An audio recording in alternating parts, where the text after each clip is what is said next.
তৃণমূলের। 21-এর ভোটে প্রার্থী বদলের দাবিতে পথে নামলেন প্রাক্তন ব্লক সভাপতির অনুগামীরা।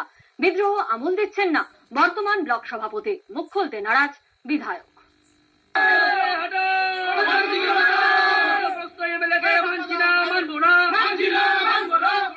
নিজের খাস তালুকে করণদিঘির তৃণমূল বিধায়কের বিরুদ্ধে উঠল স্লোগান। বিধায়কের বিরুদ্ধে মুখ খুললেন তৃণমূলের প্রাক্তন ব্লক সভাপতির অনুগামীরা। বছর ঘুরলে রাজ্যে বিধানসভা নির্বাচন, তার আগে উত্তর দিনাজপুরে প্রকাশ্যে তৃণমূলের গোষ্ঠীদ্বন্দ্ব। 21-এর ভোটে করণদিঘির বর্তমান তৃণমূল বিধায়ককে প্রার্থী করা যাবে না, এই দাবিতে বুধবার করণদিঘিতে চলল বিক্ষোভ।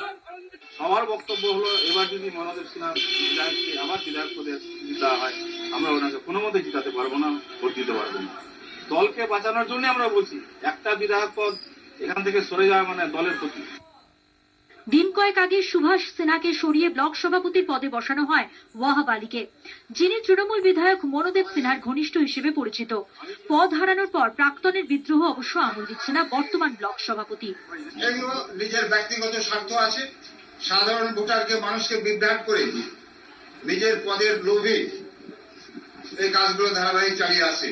প্রতিবাদ মিছিল ছিল যেদিন, সেই মিছিলে তারাকে দেখেও পাইনি।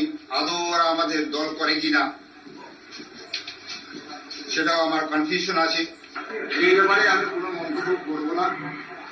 দল আছে, দলের সুপ্রিমো মমতা ব্যানার্জি উনি আছেন, উনি সেই জিনিসটা দেখবেন। আমি এর ব্যাপারে কোনো মন্তব্য করবো না। যদিও জেলা তৃণমূলের মুখপাত্রের দাবি, করণদিঘিতে বিক্ষোভের কথা জানা নেই, বিষয়টি দলীয় নেতৃত্বকে জানানো হবে। সুদীপ চক্রবর্তীর রিপোর্ট, এবিপি আনন্দ, উত্তর দিনাজপুর।